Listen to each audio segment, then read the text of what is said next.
Eu não acredito, mano. Eu não acredito que fizeram isso. Fizeram isso com o melhor personagem da nova fase da Marvel. Não acredito. Não acredito. Isso não é possível.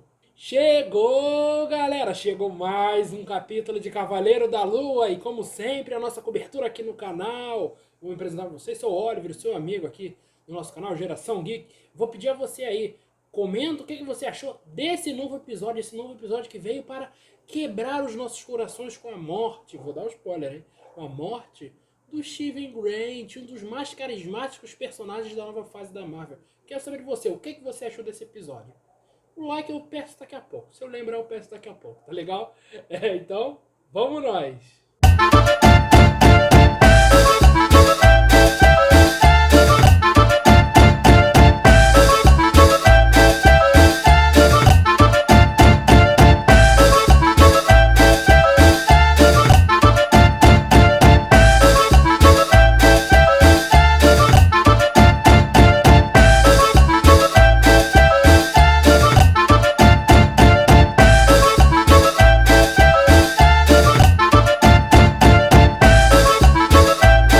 Bom, esse episódio, ele foi um episódio de encontro, né? Encontros entre Steven e Mark, que durante toda a temporada vieram se bicando em vários momentos, né? Eles era um contato muito brusco entre os dois. Então, de repente, buf, trocava, virava a chave e um estava no comando do corpo e a personalidade mudava totalmente de contexto, né? No último capítulo, a gente já viu que ele e o Mark e o Steven, quando se viram, deram um abraço forte e mostraram ali que estavam iniciando uma irmandade de fato, porque eles precisam estar juntos, estar na mesma vibe, para poder enfrentar o Harrow. Porque se eles estiverem brigando um com o outro, não tem condição deles vencerem o Harrow, né? O Arthur Harrow, que é o vilão da série. Pois é. E esse episódio a gente viu que um passou a conhecer a história do outro, entender as razões do outro para eles serem daquela forma. Uma coisa que a gente viu nesse capítulo, né? Tanto do Steven quanto do Mark. Então, foi importante para a gente poder ver isso, né? Nós, telespectadores, né? Para a gente poder entender melhor qual é o relacionamento dos dois e fez até um pouco mais de sentido a gente ter visto o Steven lá desde o começo como o principal, né? O principal entre aspas, porque ele é o cara que a gente vê pela primeira vez. É o primeiro que foi apresentado e esse episódio deu mais sentido a Marvel ter feito isso dessa forma. O episódio também volta do mesmo ponto que ele parou no anterior, porque ele acaba com os dois se encontrando com a Tauê, né? Que é uma deusa hipopótama dos partos, da gravidez e tudo mais, da fertilidade. E nesse episódio a gente vê que aparentemente ela está cobrindo o cargo de outro deus. Agora, por que ela está cobrindo o cargo de outro deus? Isso é visto porque ela realmente está confusa ali, ela fica pegando, jogando os papeizinhos para ver o que ela tem que fazer. Então, o papel dela não é esse. Então, ela está meio que cobrindo o cargo de outro deus. E por que isso? Bom, a gente viu no capítulo anterior que ninguém mais, ninguém menos que o Osíris estava prendendo, estava escondendo, né? Botando o Shabbat do Khonshu junto no altar, junto de outros dos Shabbats, né? Então, provavelmente, a gente também está verificando de que o deus que fazia aquilo que seria o Anubis, por exemplo, guiando as almas pelo submundo egípcio e tudo mais, até o paraíso ou não, esse trabalho seria um trabalho do deus Anubis, né? E não da Tauê. E a gente vê que ela está cobrindo alguém ali. Então, por que ela está cobrindo alguém? Vamos ver se no próximo capítulo, que será o último capítulo de Cavaleiro da Lua, irá trazer essa explicação pra gente. A partir disso, eles precisam se salvar daquele destino terrível, já que a balança deles, né, está desequilibrada. Então, para eles se salvarem, poderem voltar para o mundo dos vivos ou irem para o paraíso, a balança precisa estar equilibrada, senão eles vão ficar presos ali no submundo egípcio, condenados ali a se tornarem pedras, né, ficarem perdidos ali no deserto, fora do barco. Então, para equilibrar essa balança, eles têm a missão de revisitar suas memórias lá no hospital que a gente viu no capítulo anterior. Porque cada porta ela leva a uma memória específica, tanto do Steven quanto do Mark. Porque eles viveram a mesma vida, mas têm diferentes visões do que aconteceu. E por que eles têm diferentes visões se eles estão dentro do mesmo corpo?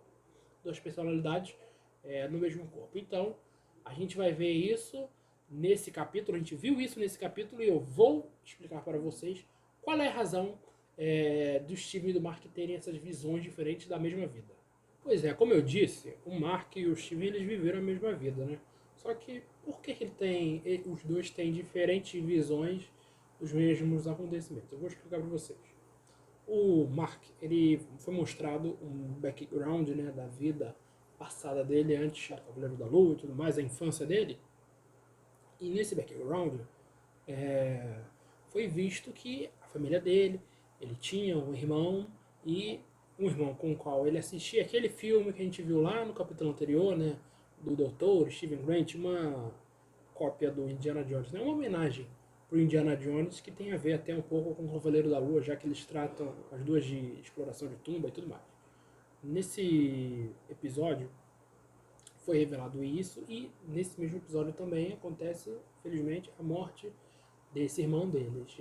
E a partir daí é que acontece o problema, porque a mãe do Mark, ela pira, vira uma chave na cabeça dela e ela começa a tratar o garoto mal pela morte do outro irmão, ela nunca o perdoa, e a partir disso que o Mark vai desenvolvendo essa outra personalidade e é mostrado que ele meio que criou o Steven na cabeça dele para poder fugir daquela realidade tão triste, tão pesada que ele vivia sendo maltratado pela própria mãe.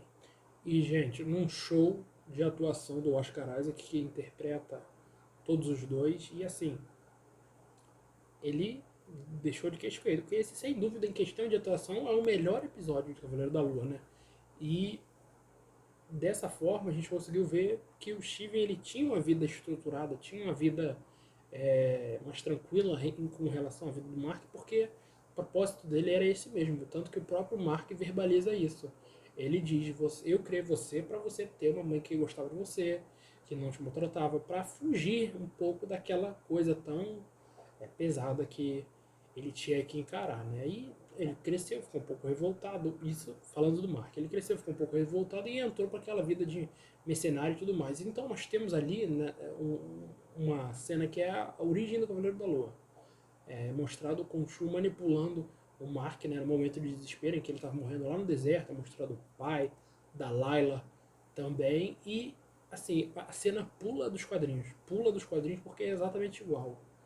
Até a forma como ele está vestido. Eu vou botar aí para vocês a cena de quando ele é salvo pelo Khonshu em troca da servidão nos quadrinhos e na série para vocês verem. Porque realmente assim, é de pular dos olhos de quão parecida as duas adaptações da mesma coisa são, né?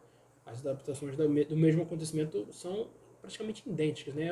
A série do Cavaleiro da Lua tem bebido muito dos quadrinhos do próprio personagem para tratar dele, né? E isso é uma coisa bacana de se ver, né? Bom, de volta ao submundo, a gente vê que a balança ainda não está equilibrada e por conta disso eles estão viajando através ali do submundo e os condenados a permanecer no submundo ali pela Tauer estão revoltados por verem o Mark e o Steven ali por tanto tempo e não vai nem vem, tá me entendendo? Então eles começam uma batalha, eles invadem o barco dela, querendo levar eles pro submundo mesmo, deixar eles ali junto com eles, já que eles não vão ser salvos, então eles fiquem ali. E a partir daí temos uma batalha em que o Steven e o Mark têm que se juntar, já que eles não têm mais os poderes do Cavaleiro da Lua, eles têm que se juntar para se livrar daquele destino. E o Mark novamente é mostrado que ele é treinado, violento e tudo mais. E o Steven ele fala, não, eu sou você, pô, eu tenho que saber fazer isso. Então ele vai pro fight, só que aí é o que acontece, como eu falei lá no começo do vídeo. Infelizmente, o Steven ele cai do barco e é petrificado ali nas areias do deserto. E a gente se despede de um dos mais carismáticos personagens da nova fase da Marvel, porque ele ficou muito bem nesse papel, o Oscar Isaac. A diferença dos dois, ele é meio engraçadão, ele é meio divertidão e ele é meio bobalhão. Então a gente gostou dele. Eu, pelo menos, gostei do Steven. Quero saber de vocês. Vocês gostaram do Steven Grant? Eu fiquei triste que ele morreu, mas torço para que ele volte no próximo capítulo. Foi uma perda, assim, tensa, mas ao mesmo tempo foi bem colocada ali. Porque se a gente não tivesse visto o Steven lá desde o comecinho, nos primeiros capítulos, a gente não sentiria isso agora, essa sensação vendo ele partindo, né? Então foi uma boa jogada da Marvel escolher o Steven Grant para ser a primeira personalidade do Mark apresentada aí nesse serial. E agora? O Mark, né? Ele vai parar no paraíso, né? Da mitologia egípcia, ele vai parar no paraíso, só que ele não estava indo para o paraíso. A Tauê estava guiando eles pelo portão de Osíris para voltá-los para a Terra para poder enfrentar o Harrow, já que o Harrow está enviando muitas almas para ali antes de serem julgados, né? Então, quer dizer, vai ferrar o equilíbrio da mitologia egípcia. O Harrow está ferrando isso. E ele não volta para o corpo dele se tornando Cavaleiro da Lua. Ele vai para o paraíso. O episódio termina com ele no paraíso. Então eu quero saber de vocês, o que é que vai acontecer nesses novos capítulos de Cavaleiro da Lua? Ele vai finalmente voltar a se tornar o Cavaleiro da Lua? Provavelmente vai ter uma cena de batalha no último capítulo, porque o seriado pede isso, né? Não seria um seriado de super-herói se não tivesse isso no final. Mas assim, ficou muito bom. Eu gostei bastante. Eu quero saber de vocês. O Harrow vai conseguir? O Harrow vai se safar ou o Cavaleiro da Lua vai impedir ele? Comenta aí, se inscreve, dá o like, não pedi antes, vou pedir agora. Gostaram do vídeo, gostaram da minha análise, gostaram dos meus comentários sobre Cavaleiro da Lua? Então já aproveita e deixa seu like aí, tá legal? Então vou me despedindo, vou ficando por aqui. Quarta-feira eu volto com um episódio, um vídeo especial sobre Obi-Wan Kenobi, né, sobre a série Kenobi, já que estaremos no nosso 4 de maio, dia do Star Wars. Pois é, então tem que ter episódio aqui, vídeo de Star Wars no nosso canal, tá legal? E sexta-feira, eu vou trazer um vídeo, mas quinta nós já teríamos alguns comentários sobre o Doutor Estranho, que vai ter sua estreia, eu vou assistir. E quinta-feira eu vou fazer uma live aqui no canal trazendo alguns comentários sobre Doutor Estranho, mas ainda sem spoilers, porque na próxima segunda já vai sair o primeiro vídeo com spoilers de Doutor Estranho no Multiverso da Loucura. Sexta sem spoiler e segunda com spoiler, tá legal? Então, vou ficando por aqui. Obrigado por assistir e até a próxima!